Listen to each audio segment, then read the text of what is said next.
I'm so glad you're here. On this episode, I want to share something that happened to me few years into building this business that I have that I never fully talked about on any of the episodes. I was doing everything right. Everything. I had the strategy, I had the content, I had the clients coming in from the outside, from the screenshot version of my life that the world was seeing. I was growing with something inside me was quietly, consistently falling apart. My decisions were reactive. My energy was borrowed. My growth was real by every metric that anyone could measure and completely unsustainable on the one place that it actually mattered inside me. And the breaking point did not come into a form of dramatic collapse or a public failure. It came quietly in the ordinary. One Tuesday morning, when I sat down to do the work that I said that I love, and I could not. Not because I was lost in my calling, not because I was lazy, but because I had built a business that it was running in the wrong field from the very beginning. That Tuesday changed everything because it forced me to ask a question the most entrepreneurship culture never makes a room for it. What did this actually mean to grow sustainably? And what it has to be true inside, not for what is built on the outside to actually last. That question is what this entire episode is built around. So settle in, get your notebook, get quiet if you can, because what we're about to get into is not surface level strategy. It is the truth about growth that most people in this space are not brave enough to tell you. The truth is this: sustainable growth is not a business problem, it's an identity problem.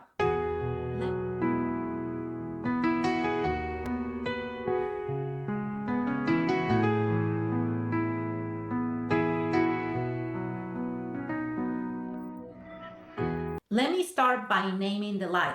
The specific, widespread, repeatedly reinforced lie that it sits at the center of why so many talented, genuinely called women entrepreneurs building businesses, they grow and then break, that gain momentum and they collapse under their own weight, that produces results and then produce burnout. The lie is this: growth is primarily a function of what you do. That is the premises underneath almost every business course, every marketing framework, every sales training, every social media strategy, every launch formula that the entrepreneurship industry has ever produced.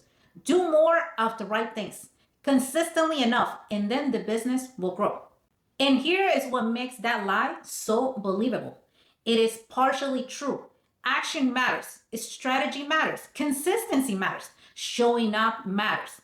But this is the distinction that it changes everything in a transformational business, in a purpose driven business, in the kind of business that women in the community are building. What you do is downstream from who you are. The action is the expression, the identity is the source. And when you try to produce results at the level of the expression without addressing what is happening at the level of the source, you are doing the entrepreneurial equivalent of watering the leaves of a dying tree. The leaves might look better for a little while. The tree is still dying. I want to introduce you to a concept I come back constantly in my work, not because it's complicated, but because it's the most misunderstood principle in sustainable business growth. Your external results are always a reflection of your internal state. Not sometimes, always. Your revenue is a reflection of your relationship with worthiness in receiving. Your audience growth is a reflection of your willingness to take up a real space without apology. Your clients' relationships are a reflection of the quality of your relationship with yourself. Your consistency is a reflection not of your discipline, but of the degree to which your work is genuinely aligned with your identity. When those internal realities are solid, when the root system is healthy, the growth that happens above the surface sustain, and self. It does not require you to force it. It does not require you to perform it. It does not require an extraordinary act willpower every single day to keep it going. It grows because growing is what healthy rooted systems do. The greatest mind who have studied human potential across the last century has said this clearly and repeatedly. The thoughts are things. That your personality creates your personal reality. The inner world creates the outer world. That as within, so without. That is not mysticism dressed up in business language. This is the most practical insight available to an entrepreneur who wants to build something real.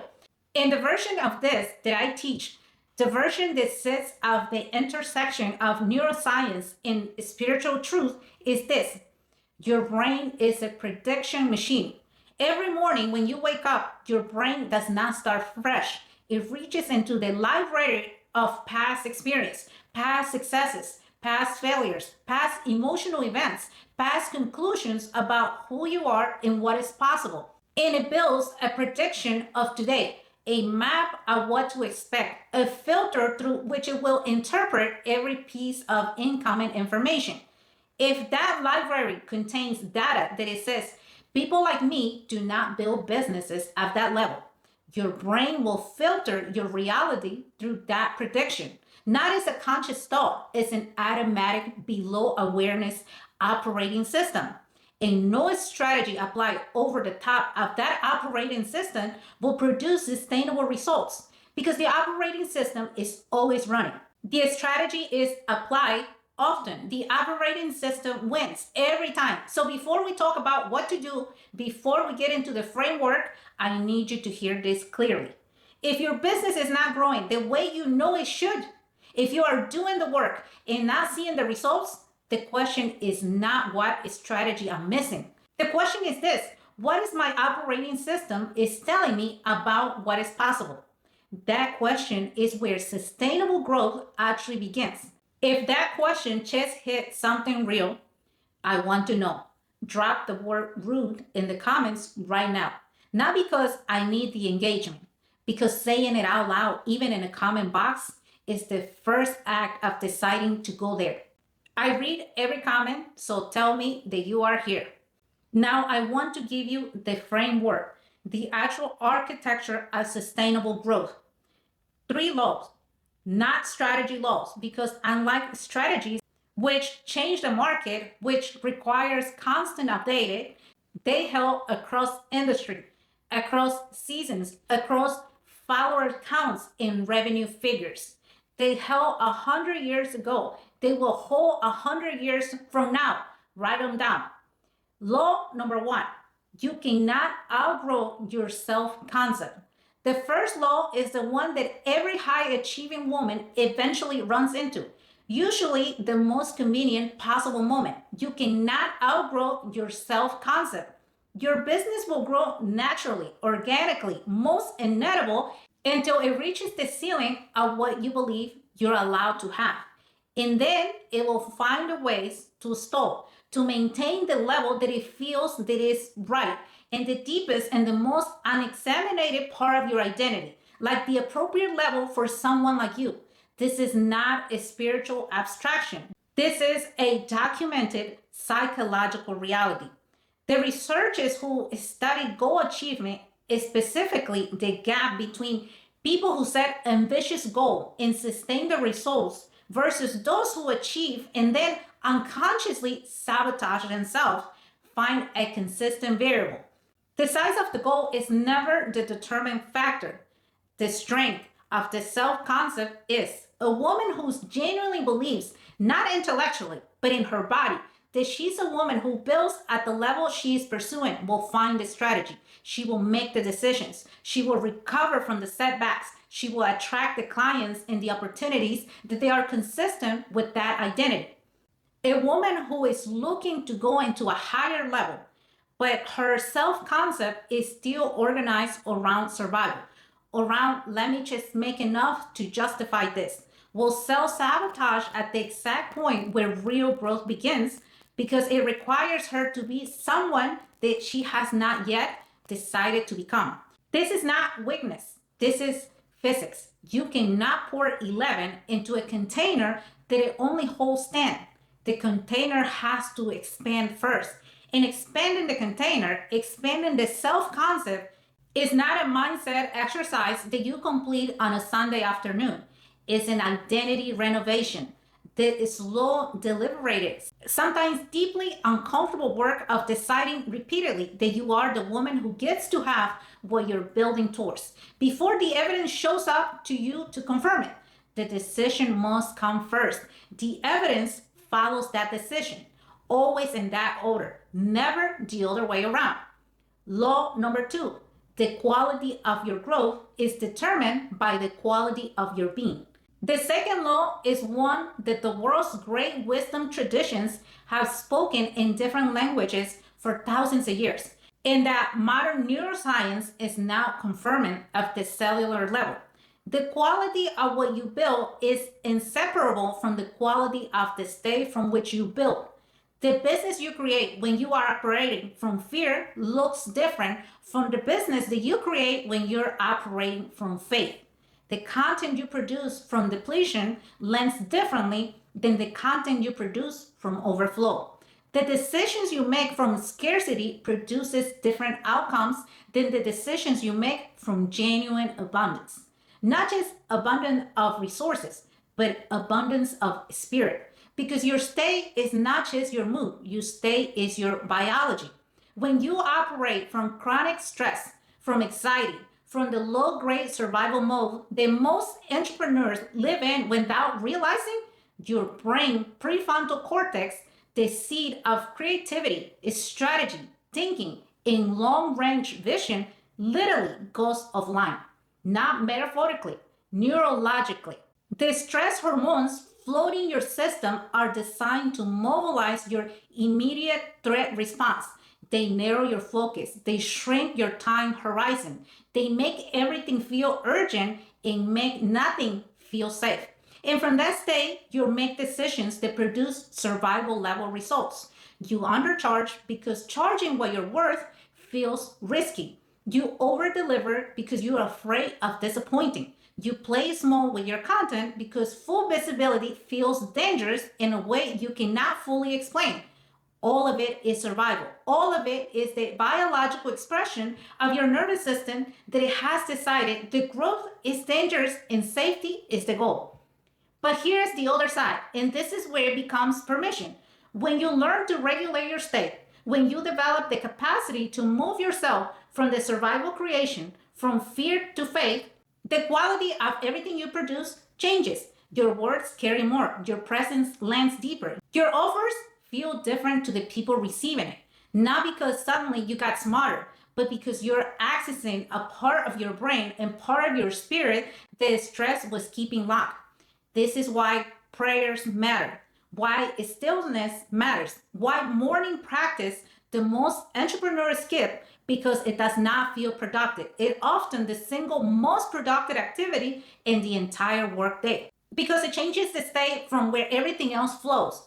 Your being is not separated from your business. It is the foundation of it. Intending to your being is not self-indulgency. It's your most critical business activity. And now, law number 3. Sustainable growth requires sustainable seasons.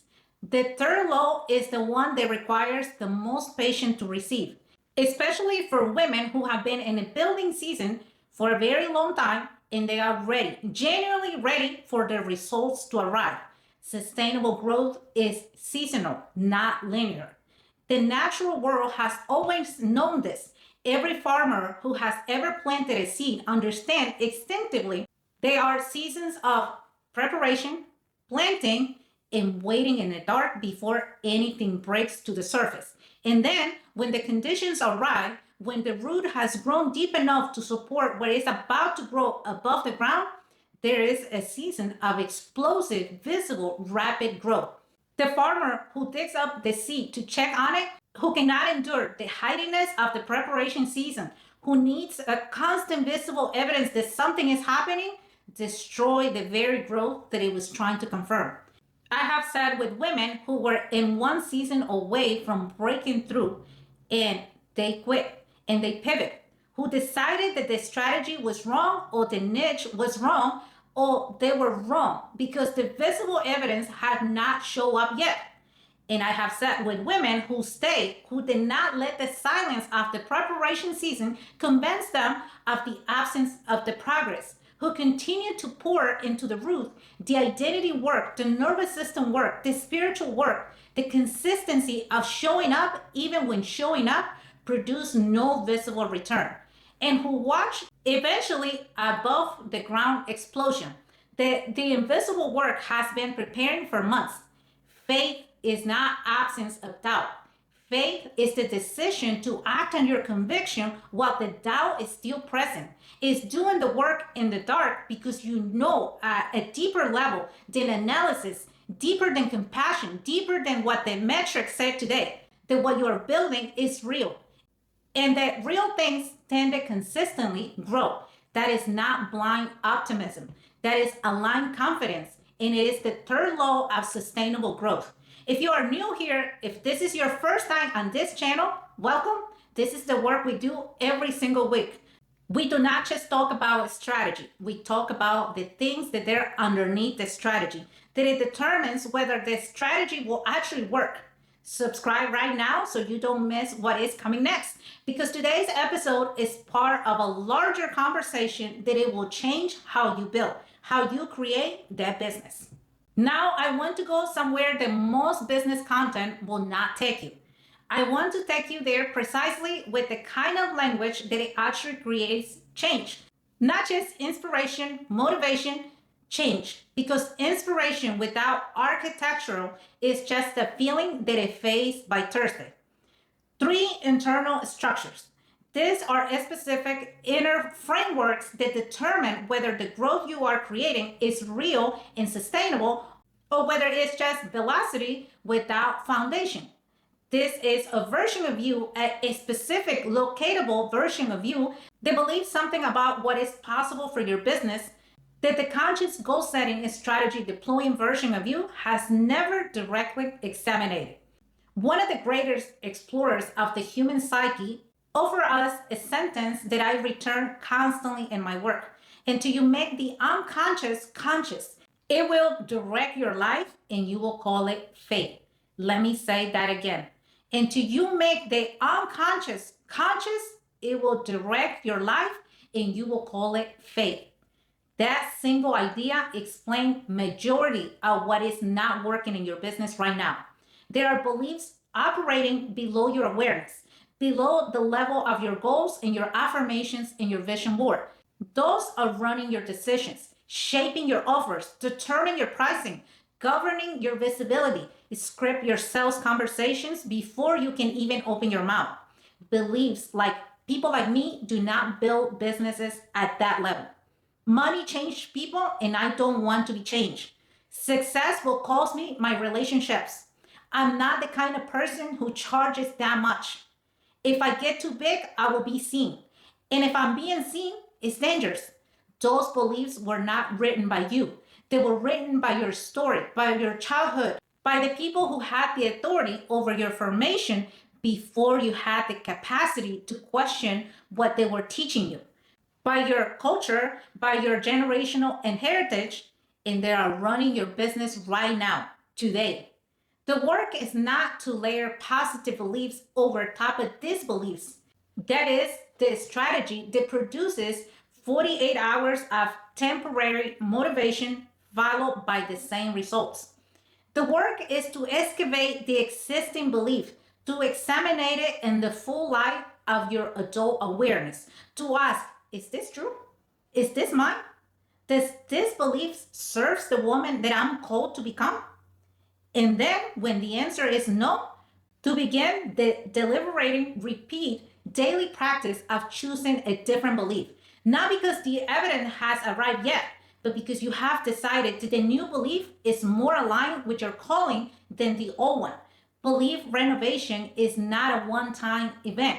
It's a daily discipline, as essential as your marketing strategy and far more foundational.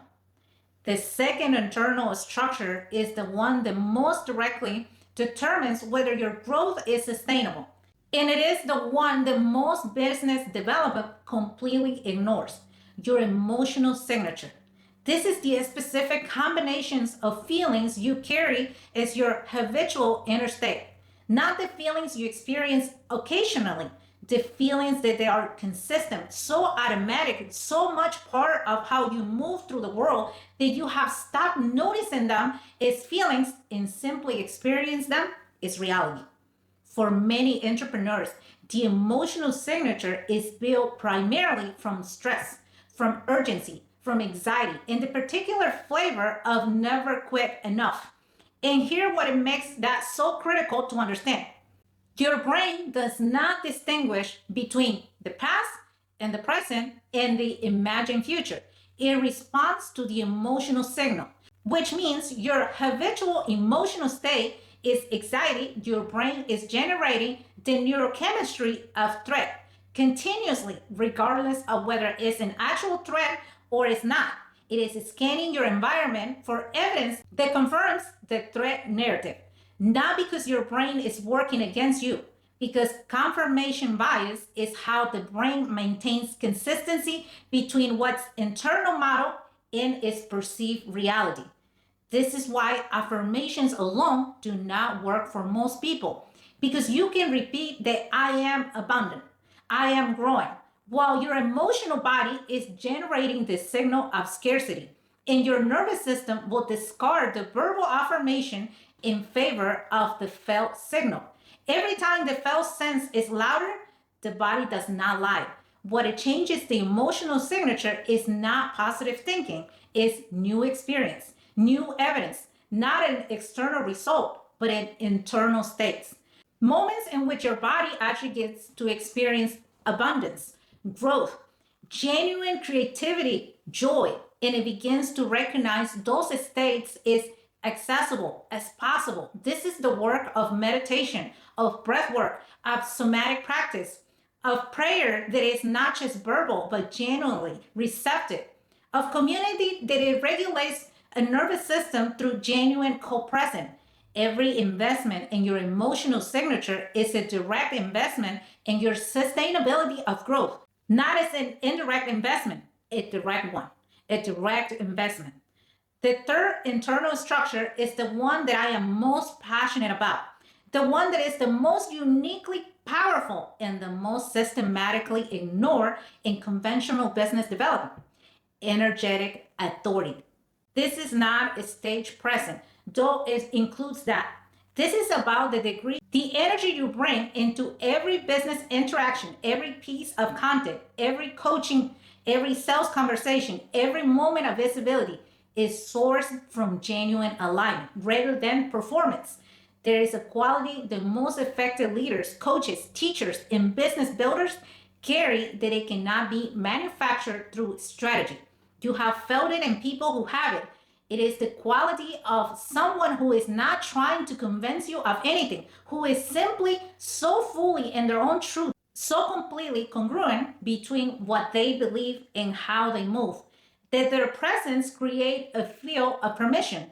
Permission for you to believe something bigger. Permission to want what you actually want rather than you have decided you're allowed to want.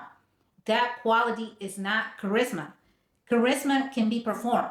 Energetic authority is the byproduct of one specific internal condition: the alignment between your deepest truth and your public expression. When you're hiding parts of your story because you are afraid that they will disqualify you, your energetic authority is fragmented. The audience cannot see the scene, but they can feel it. Something in them senses the gap between what you're saying and what you are fully being. When you're leading with an offer, you do not fully believe in it because you design it for the market rather than from your genuine calling. Your energetic authority is undermined, not by your words, by your frequency. And when you are fully here, when you are in your story, in your truth, in your specific, unrepeatable, earned wisdom, and you are bringing it all of that into the room without any apology, the energetic authority is undeniable. And it converts, not because you say the right words, but because the person receiving it felt something real. Sustainable growth is built on energetic authority, not on the perfect funnel, not on the highest follower count, on a woman who is so fully herself that the people she's called to serve recognize her the moment they encounter her instead. And what I just described, the belief layer, the emotional signature, the energetic authority feels like the work you have been circling for months or years, and you have not yet been able to go inside fully on your own. I want to offer you something. The women that I work with one on one do not just receive a strategy upgrade. We go here into the three structures, we excavate what is in the way and rebuild from the root. And if you are ready for that kind of work, not someday, not when the revenue increases, now go to therealnextlevel.com and apply. Tell me where you are. This is not an automated funnel.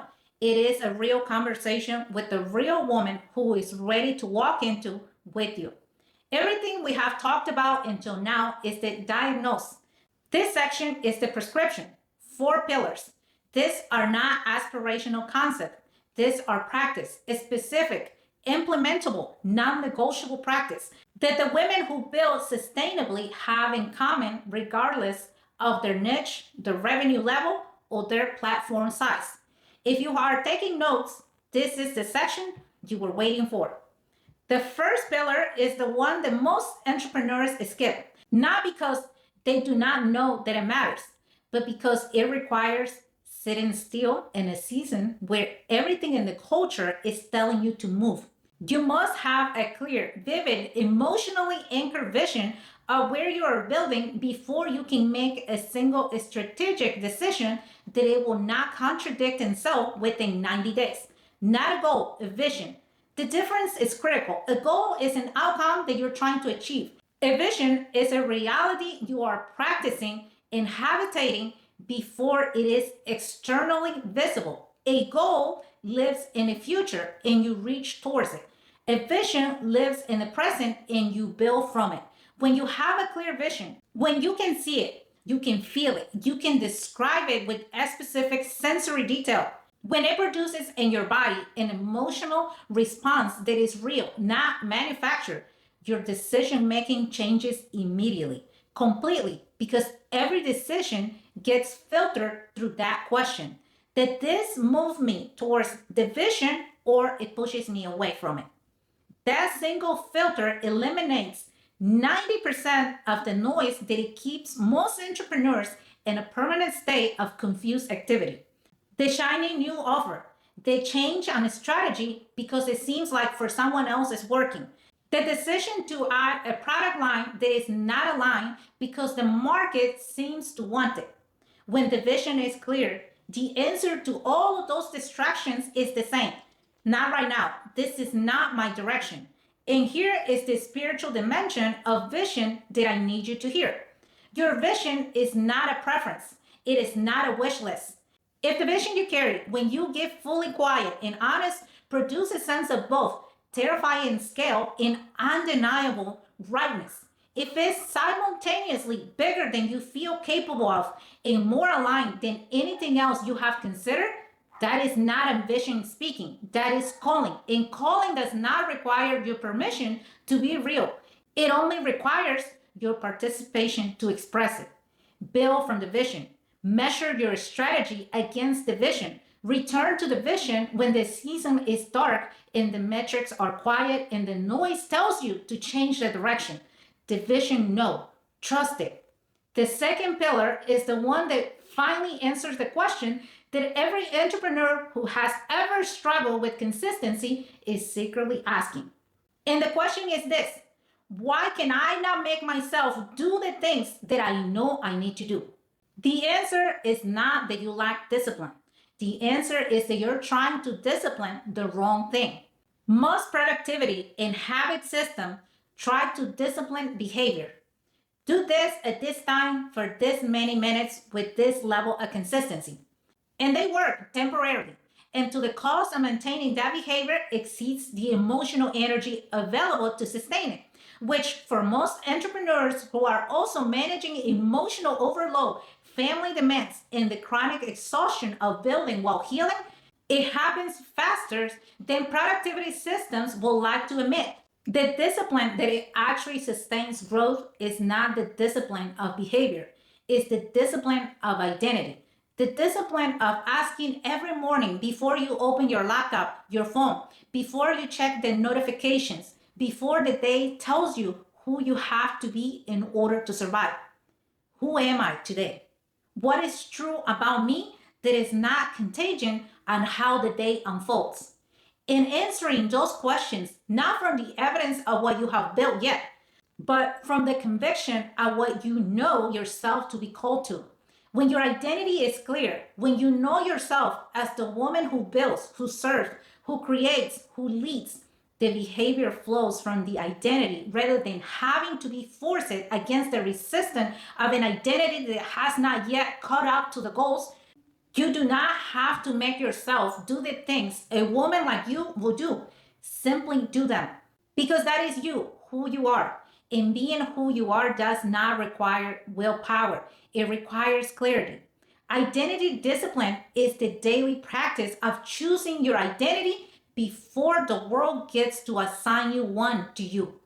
The third pillar is the independent entrepreneur, the woman who has been building largely alone on her own head, largely in the quiet space of her own conviction, most need to hear. You cannot sustain growth in isolation.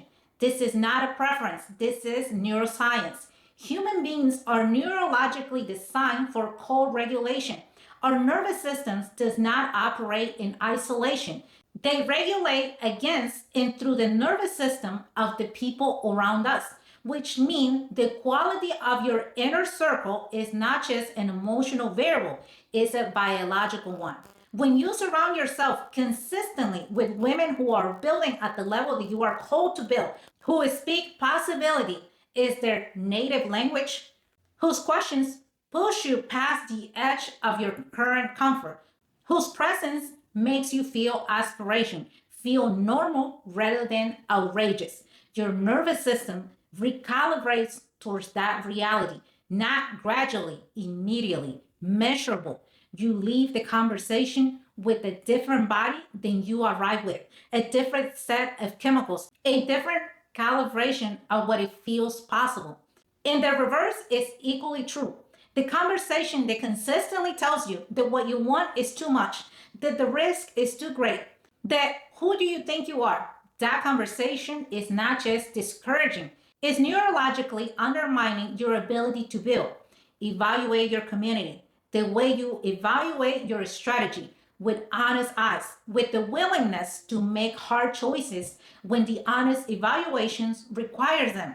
You are the average of the 5 conversations you have most consistently, not the 5 people, the 5 conversations. Because some people in your life are capable of the conversation that serves your growth and have simply not been invited into yet. Invite them. Start the conversation. And where the conversation does not exist in your current cycle, find a community where it does. This is not networking. This is a nervous system strategy. The 4th pillar is the simplest, the most overlooked, and the most immediately actionable of the 4. Every single day, you must spend deliberated, protected time in proximity to your vision, not renewing your to-do list, not consuming other people's content about growth in your vision, in your specific sensory, emotionally anchored picture of the life and the business that you are building. And this is the practice that most effective builders share across tradition, across industry, and across era. The visualization practice, the prayer practice, the meditation practice, the journaling practice that is not about processing problems, but about inhabiting solutions, about living, even for 15 minutes, inside the reality that you are constructing before it's physically visible. And I want to tell you why this works, not as an aspiration, but as a mechanism. Your brain cannot distinguish between a vivid and an imagined experience and a lived one. The same neural circuits fire, the same neurochemistry is produced. The same emotional signature is generated, which means that 15 minutes is spent genuinely inhabiting your vision, feeling what it feels like, seeing what you see, moving through the day of the version of you who has built what you are building. It's not wishful thinking, it's a neural condition. It is the deliberated, repeated firing of the circuits that will eventually govern your automatic behavior. The creation of new groups, new defaults that eventually make the actions of the woman in your vision the natural expression of the woman you have become through that practice. Do it every day, not when you feel like it. Every day before the noise arrives, before the calendar fills, in the quiet, unhurried time, in the sacred space of the morning that it belongs to you before it belongs to anyone else. That practice is not a luxury. It's the engine of everything that it follows.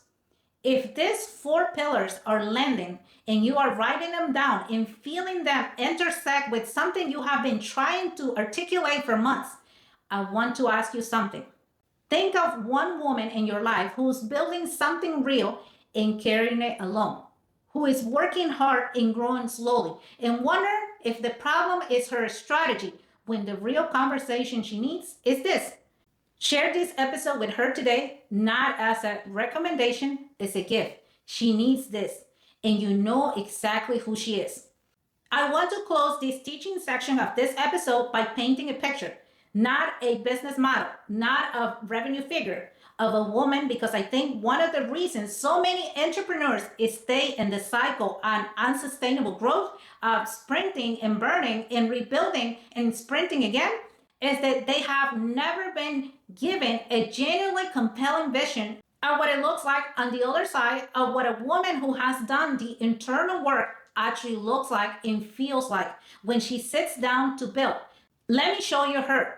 She wakes up in the morning and her first movement is not towards her phone, it's towards herself, towards the stillness that she has learned through practice, through discipline, through the repeating choice to protect the morning that it belongs to her before it belongs to the market. She sits with it, she prays into it, she inhabits for a few sacred minutes the vision she's building towards, not checking whether it has a right, feeding it, tending into a way you tend something that is alive and growing. She is still ambitious. Do not confuse what I'm describing with the absence of drive. She wants things, big things, things that require courage and real creativity risk. She's not done building. She's not playing it small. But her ambition has a different quality than it used to. It is not running from something. It is moving towards something.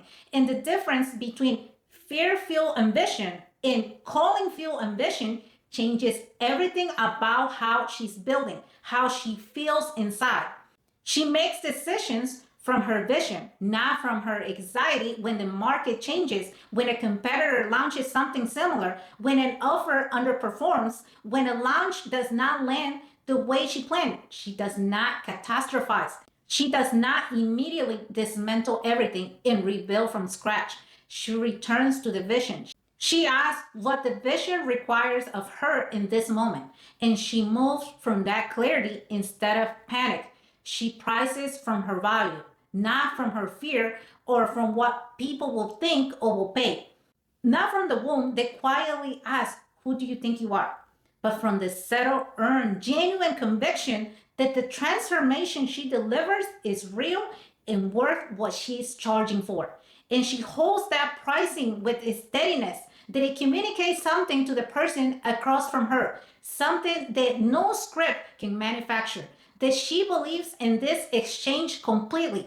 She has hard seasons. Of course she does. It's slow months.